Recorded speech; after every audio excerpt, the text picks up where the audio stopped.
തൃത്വം എന്നത് വേദപുസ്തകത്തിൽ ദൃശ്യമാകുന്ന ഒരു പ്രധാനപ്പെട്ട ആശയമാണ്. എന്നാൽ തൃത്വം എന്ന പദം വേദപുസ്തകത്തിൽ ഉപയോഗിച്ചിട്ടില്ല. ദൈവം ഏകനാണ്. അതേസമയം ദൈവത്തിൻ്റെ 3 ആളത്വങ്ങളെക്കുറിച്ച് വേദപുസ്തകം നമ്മോട് സംസാരിക്കുന്നു. പിതാവ്, പുത്രൻ, പരിശുദ്ധാത്മാവ് എന്നിവയാണ് അവ.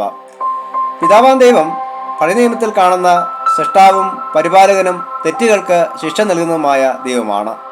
പുത്രൻ എന്നത് മനുഷ്യരൂപത്തിൽ ഈ ലോകത്തിൽ അവതരിക്കപ്പെട്ട ദൈവത്തിൻ്റെ ആളത്വമാണ്. യേശുവിലൂടെയാണ് ദൈവം മനുഷ്യനായി ഈ ലോകത്തിൽ അവതരിച്ചത്. ദൈവം മനുഷ്യനായി ഈ ലോകത്തിൽ വരാനുള്ളതിൻ്റെ കാരണം പിതാവായ ദൈവത്തെ മനസ്സിലാക്കുവാനും ഉൾക്കൊള്ളുവാനും മനുഷ്യന് സാധിച്ചില്ല എന്നതുകൊണ്ടാണ്. കൂടാതെ ദൈവകൽപ്പകൾ ലംഘിച്ച് ദൈവമായുള്ള ബന്ധത്തിൽ നിന്ന് അകന്നു പോവുകയും ചെയ്തു. ഇങ്ങനെ ദൈവമായിട്ടുള്ള ആത്മബന്ധം നഷ്ടപ്പെട്ട മനുഷ്യനെ ദൈവത്തോട് നിരപ്പിക്കുവാനും അവർക്ക് രക്ഷയുടെയും വീണ്ടെടുപ്പിൻ്റെയും പാത തുറന്നു കൊടുക്കുവാനുമാണ് ദൈവം മനുഷ്യനായി അവതരിച്ചത്.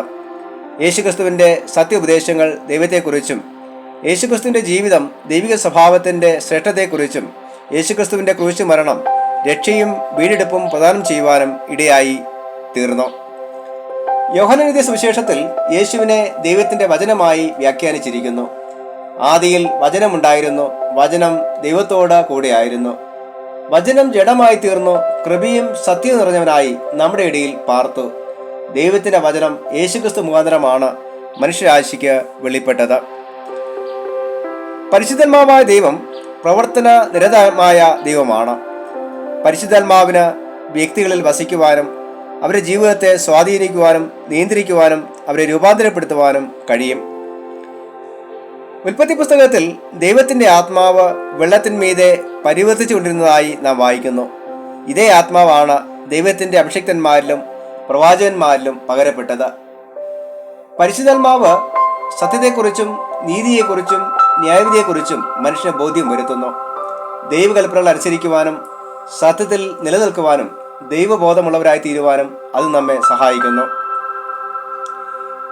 ഇന്നത്തെ ചിന്തയ്ക്കായി തിരഞ്ഞെടുത്തിരിക്കുന്ന ചിന്താവിഷയം തൃത്വം സ്നേഹം പങ്കിടുന്ന സമൂഹം എന്നുള്ളതാണ്. തൃത്വം സ്നേഹം പങ്കിടുന്ന സമൂഹം. ദൈവം ഏകമാണ്, എങ്കിലും ദൈവത്തിൻ്റെ വ്യത്യസ്ത ആളത്വങ്ങൾ നമുക്ക് ദൃശ്യവും വ്യക്തവുമാണ്. ഈ 3 ആളത്വങ്ങളുടെ കൂട്ടായ പ്രവർത്തനങ്ങളിലൂടെയാണ് ദൈവിക പദ്ധതികൾ നിവർത്തിക്കപ്പെടുന്നത്.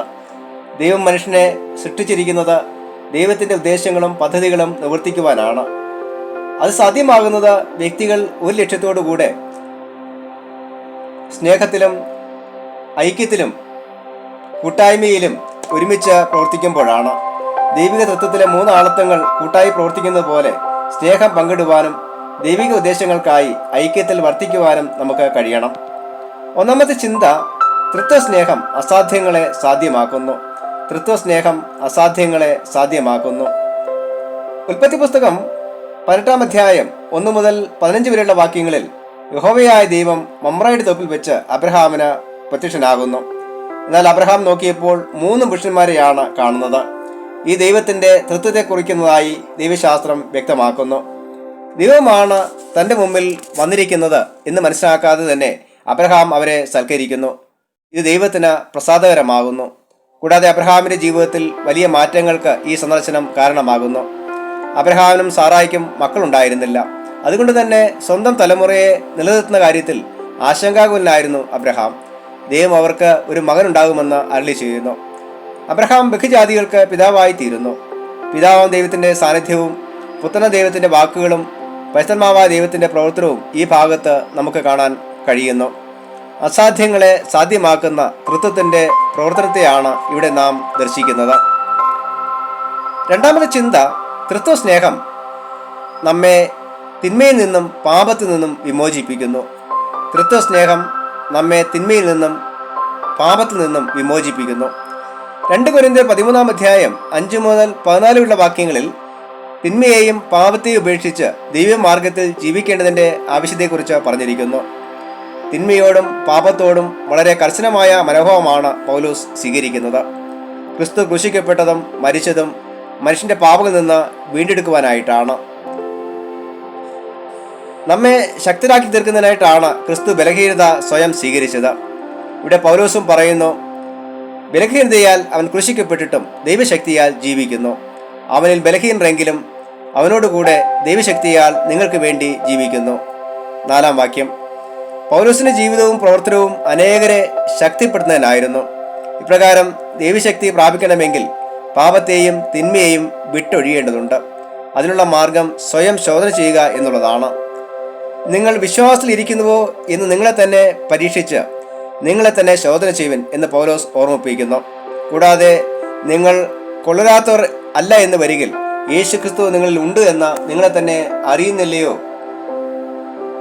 എന്ന് 5-ാം വാക്യത്തിൽ പൗലോസ് ചോദിക്കുന്നു. ദൈവം നമ്മിൽ വസിക്കണമെങ്കിൽ നാം നന്മയുള്ളവരാകണം. അനേകർ നന്മയിലേക്ക് നയിക്കപ്പെടുന്നതിന് വേണ്ടി പൗലോസ് നിരന്തരം പ്രാർത്ഥിക്കുകയും പ്രവർത്തിക്കുകയും ചെയ്യുന്നു. പരസ്പര സ്നേഹവും ഐക്യവുമുള്ളവരായി ജീവിക്കുവാനും പൗലോസ് കൊരിന്തിയ സഭയിലെ ജനങ്ങളെ ഉപദേശിക്കുന്നു.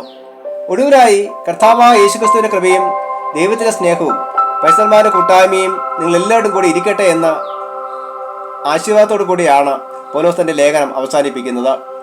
ഇത് തൃത്വനാമത്തിലുള്ള ഒരു ആശീർവാദമാണ്. ഇവിടെ യേശുവിനെ കർത്താവായും ക്രിസ്തുവായും പറഞ്ഞിരിക്കുന്നു. അതോടൊപ്പം ക്രിസ്തുവിലൂടെ വെളിപ്പെട്ട ദൈവസ്നേഹവും ഈ ആശീർവാദത്തിൽ കാണുന്നു. കൂടാതെ പരിശുദ്ധാത്മാവിലൂടെ ഓരോ വ്യക്തിയുടെയും ഹൃദയത്തിൽ ജീവിക്കുന്ന ദൈവത്തെക്കുറിച്ചും പരാമർശിക്കപ്പെടുന്നു. ഇപ്രകാരം ദൈവസ്നേഹവും ക്രിസ്തുവിലൂടെ നൽകപ്പെട്ട കൃപയും പരിശുദ്ധാത്മാവിലൂടെ നമുക്ക് ലഭ്യമാകുന്ന കൂട്ടായ്മയും തിന്മയിൽ നിന്ന് അകന്നു നിൽക്കുവാനും ദൈവബോധത്തിലും ദൈവാശ്രയത്തിലും വളരുവാനും നമ്മെ സഹായിക്കും. 3-ാമത്തെ ചിന്ത, തൃത്വസ്നേഹം ശക്തിയും ആത്മധൈര്യവും നൽകുന്നു. തൃത്വസ്നേഹം ശക്തിയും ആത്മധൈര്യവും നൽകുന്നു. മർക്കോസ് എഴുതിയ സുവിശേഷം 1-ാം അധ്യായം 1 മുതൽ 11 വരെയുള്ള വാക്യങ്ങളിൽ യേശുക്രിസ്തുവിന്റെ സ്നാനത്തെക്കുറിച്ച് പരാമർശിക്കുന്നു. പിതാവിന്റെ വാക്കുകളും പരിശുദ്ധാത്മാവിന്റെ ശക്തിയും യേശുവിന് സ്നാന സമയത്ത് ലഭ്യമാകുന്നു. ഈ ശക്തിയാണ് പിന്നീടുള്ള പ്രവർത്തനങ്ങൾക്കായി യേശുവിനെ നയിക്കുന്നത്. മർക്കോസ് 1-ാം അധ്യായം 1-ാം വാക്യത്തിൽ യേശുവിനെ ദൈവപുത്രനെന്നും 8-ാം വാക്യത്തിൽ യോഹന്നാൻ സ്നാപകൻ യേശുവിനെ പരിശുദ്ധാത്മാവിൽ സ്നാനം കഴിപ്പിക്കുന്നെന്നും വിശേഷിപ്പിച്ചിരിക്കുന്നു. യേശുവിൻ്റെ സ്നാനത്തിൽ തൃത്വത്തിന്റെ സമ്മേളനം നാം ദർശിക്കുന്നു. ക്രിസ്തീയ സ്നാനവും നിർവഹിക്കപ്പെടുന്നത് തൃത്വ നാമത്തിലാണ്.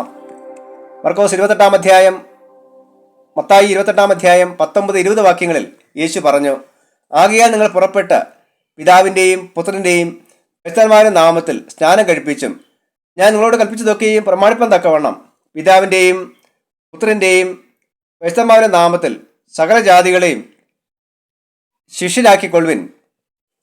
ഞാനോ ലോകാവസാനത്തോളം എല്ലാ നാളും നിങ്ങളോട് കൂടെ ഉണ്ട്. അതുകൊണ്ട് തന്നെ തൃത്വനാമത്തിലുള്ള സ്നാനം ക്രിസ്തീയ നിയമപ്രകാരം വളരെ പ്രധാനപ്പെട്ടതാണ്. ത്രിയേക ദൈവത്തിന്റെ കൂട്ടായ്മയിലാണ് നമ്മുടെ ക്രിസ്തീയ ജീവിതം ശക്തമാക്കപ്പെടുന്നത് എന്ന് നാം ഓർമ്മിക്കേണ്ടതാണ്. തൃത്വനാമത്തിലുള്ള സ്നാനം ഏറ്റവരാണ് ക്രിസ്തീയ സമൂഹത്തിൽ ഉൾക്കൊള്ളുന്നത്. ഇങ്ങനെയുള്ള നാം ത്രിയേക ദൈവത്തിൽ കാണുന്ന സ്നേഹവും കൂട്ടായ്മയും ഐക്യവും മാതൃകയാക്കേണ്ടത് ആവശ്യമാണ്. ഭിന്നതയാണ് ഇന്ന് മനുഷ്യ സമൂഹത്തിന്റെ ഒട്ടുമിക്ക പ്രശ്നങ്ങൾക്കും തകർച്ചയ്ക്കും കാരണം. അതുകൊണ്ട് തന്നെ ദൈവസ്നേഹത്തിൽ ഒരുമിക്കുവാനും ഐക്യപ്പെടുവാനും ദൈവിക ഉദ്ദേശങ്ങൾക്കായി ഒരുമിച്ച് പ്രവർത്തിക്കുവാനും നമുക്ക് സാധിക്കണം. അതിന് ദൈവം നമ്മെ സഹായിക്കുമാറാകട്ടെ. ആമേൻ.